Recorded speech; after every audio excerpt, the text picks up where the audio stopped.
I think for a lot of people, when they think about chemistry, they think of a problematic past class that they had and the difficulty either in high school or secondary school or in college. And I like to think of chemistry as one of the most fundamental sciences, which it is, and exciting sciences for life.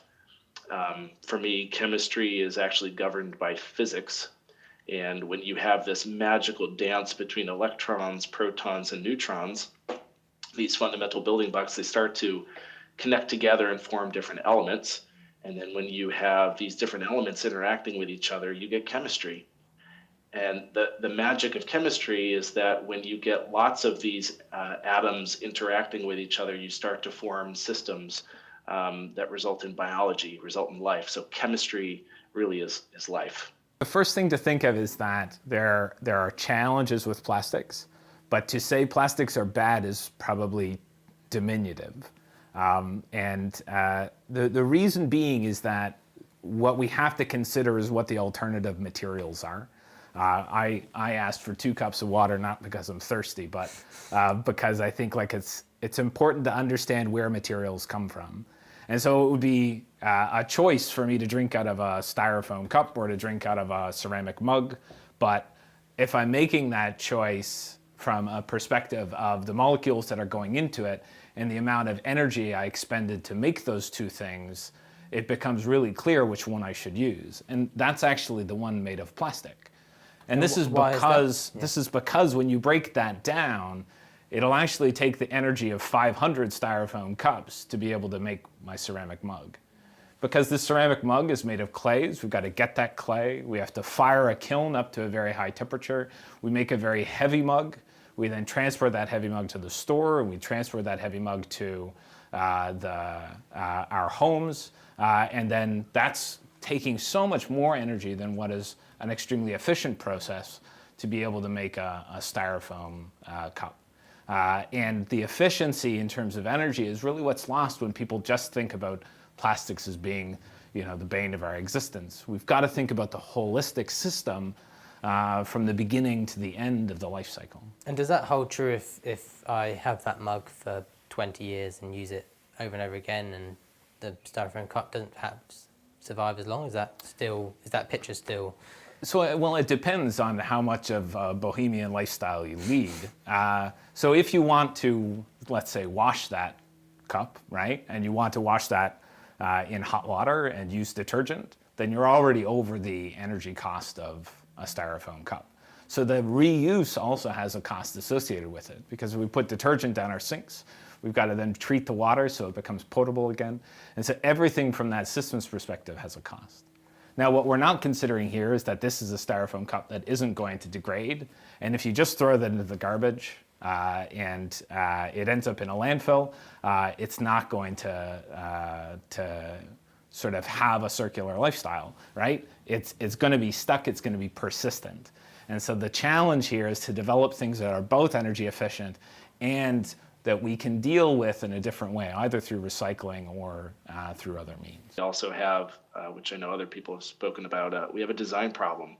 And we have some of these materials in the wrong places, and we don't have effective recovery systems or technology to process them.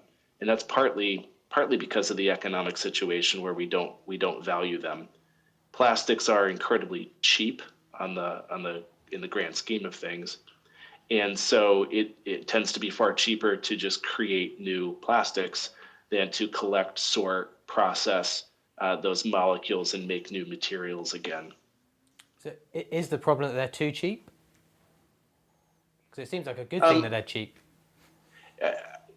Cheap is a good thing, I think, in the economy, lowering the overall expense of products. And I think Mike Shaver brings up a great point, which is we ought to be careful about demonizing plastics writ large, because they offer tremendous benefits to the economy, to the products that we make, use, buy, sell, trade. And so those kinds of benefits are often, let's say, some of the consequences of the systems design issues that we have tend to overshadow the tremendous benefits that plastics bring. And so I do think that there is an opportunity to invest in new technology to reprocess those molecules, not necessarily needing to raise the cost of them in the economy.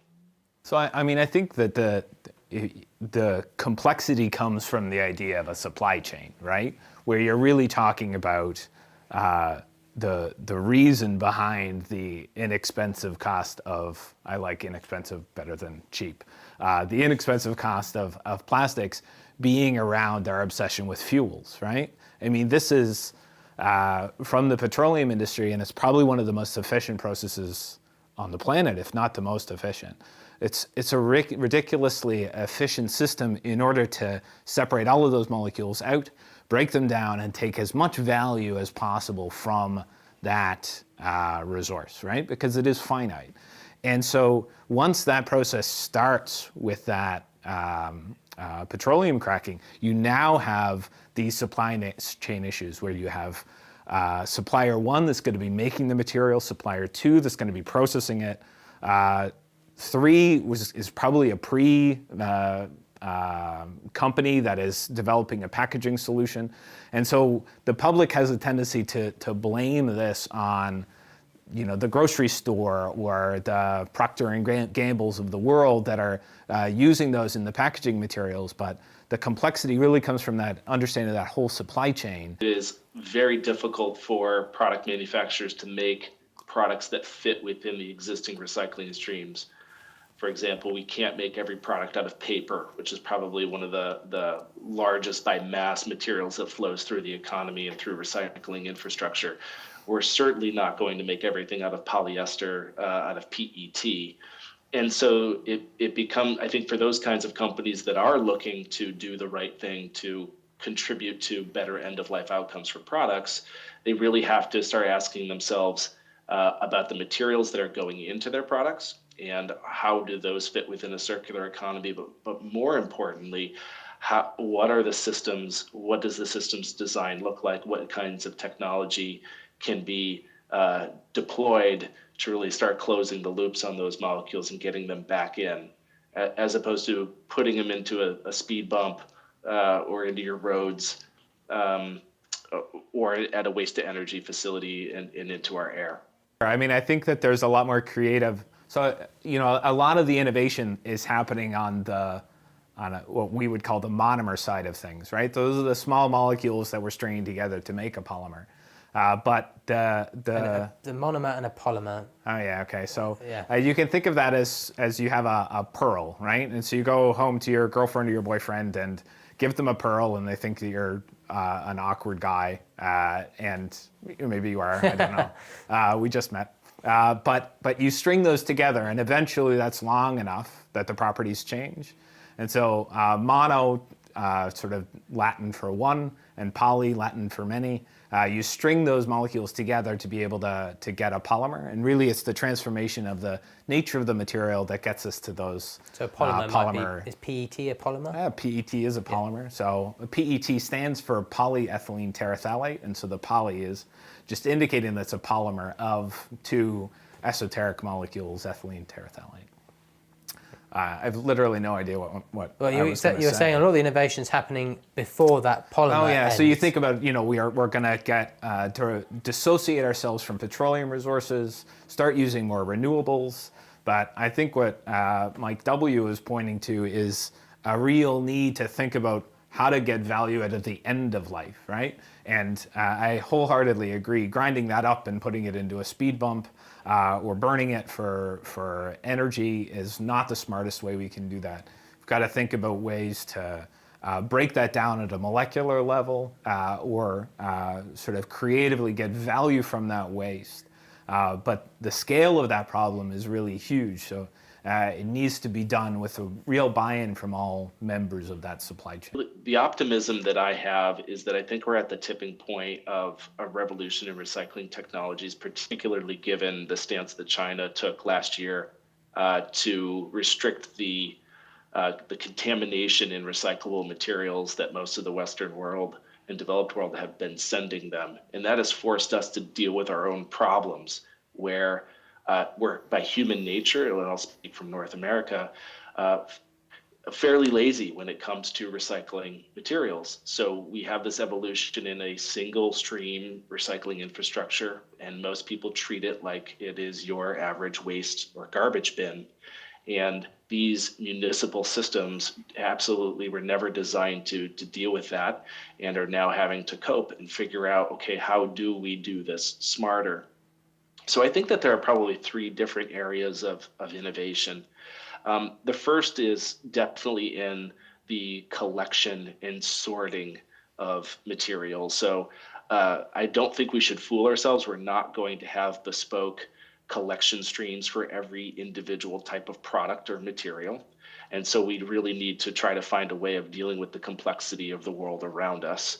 And I do think that there are opportunities with either novel optical sorting or others, local systems that might be able to process these materials in a much more efficient way. Novel optical sorting, is that this idea that there's lots of different types of plastics, and in some way technologies will be able to sort of identify that's a plastic bottle, that's some other type of plastic? That's right. That effectively shining light through these different types of materials will give off different different signals, and that will tell an instrument or a machine how to either divert that material or send it along into a further refined process. That's the basic idea. Probably two other areas, including chemical recycling, so that the breakdown of bonds or the solvent purification or solvent cleaning of some of these materials in a way to retain the value of those existing bonds. There's quite a bit of exciting new work happening there. And then the third is probably at a policy level. I think that there is an opportunity to implement policy that helps incentivize these kinds of technologies, much in the same way that renewable energy had seen a revolution in the last 10 to 15 years. And it's cheaper in the United States in most markets. Renewable energy is cheaper in most markets than that of coal, for example. And so I think because of the leadership of a lot of companies, including Google and others that have committed to 100% renewable energy, we could also see a revolution of leadership companies investing in the end of life of products and materials. When we think of a traditional recycling, what we're doing is reprocessing the material, right? So we have done our sorting, and I really like that bringing up the modern optical ones. There's a lot of different ways to sort because we don't have to depend on the chemical nature of the material. You can actually embed small molecules into those plastics and sort based on original use. So this bottle had water in it, so we can put water in it again. But that, I think probably the biggest growth area is going to be in coming up with new ways to recycle things. So a traditional recycling process, a physical recycling, if you will, would be reprocessing. So I'm not breaking down any of my molecular chains. I'm just unentangling them. I'm taking my Christmas lights out of the box, pulling those apart until I now can mold those into a new form, right? But a chemical process is going to be fundamentally different because I had mentioned those monomers before. What I do is I have a polymerization process. I'm building up my molecule to make it, right? And I reverse that reaction and I depolymerize. And so I'm cutting the string that's holding my string of pearls together. I get those original pearls back, right? And those are the valuable components. I then can take those, make that material again, and have exactly the same properties. I don't have any loss of properties, either in the quality, the feel of that plastic, or whether or not it's becoming more brittle, or whether or not it's really nice to look at still, which is probably the biggest problem.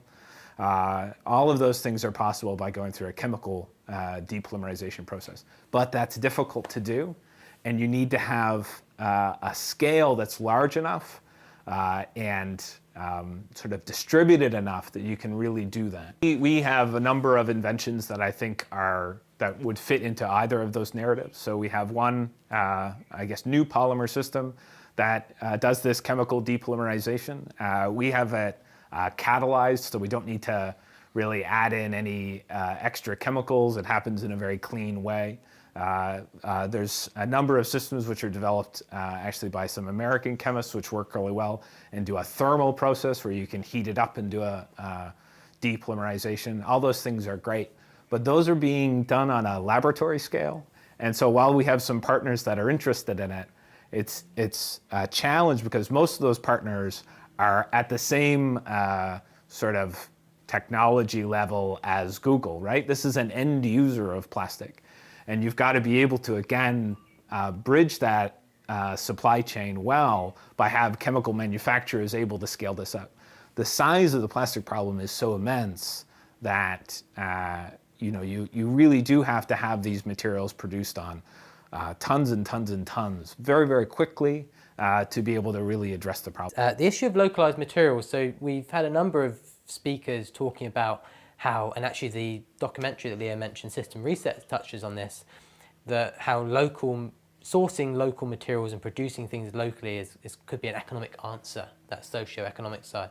Is that realistic for plastics though? Good question. I think the simple answer is probably not.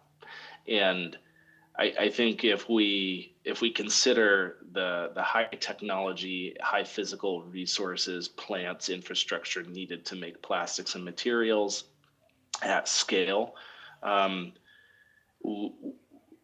don't see a local solution as being the panacea. Now, it certainly could be a spoke of a solution, but I think we could probably look more toward the local food movement for some signals there, where I think there definitely is community engagement and support of local industries and local infrastructure, but it's certainly not possible today to get all of your chemistry needs out of your backyard when it comes to high performing products at scale. So I'm not optimistic that would be a viable long-term solution, but I definitely think that there are opportunities as a spoke of the strategy. With a key focus of Google is particularly having been a global partner of EMF and the circular economy for many years. Safe and circular are two extremely important foci. On the safer chemistry side, helping address the safety of products and the safety of the materials that we're putting out into the world is probably step number one. And that in and of itself, we could have a whole nother session on talking about chemical hazard assessments and working through the supply chain to help understand toxicity and change the toxicity of materials. When we think about circularity, we're thinking about everything from what goes into our products, how our products are designed, what products we're consuming, certainly in the built environment, and then where those products go. An academic perspective, and then you have industry, right? I think the chemical industry today is predominantly thinking about how to make money. And that's okay, because they're companies and Google needs to make money. These chemical companies need to make money. But I think what the sense is now is that because of the real change in public perception around this issue and the real change in a true, I would say, market pull from companies like Google, there is now a real push from a materials perspective to become more sustainable. That it's almost a requirement now. They know that they need to change in response to this. And I think that's great to see. So someone who's been working in this field as an academic for many years, this really does feel like now the bulk of people are on board as chemists that this has to change.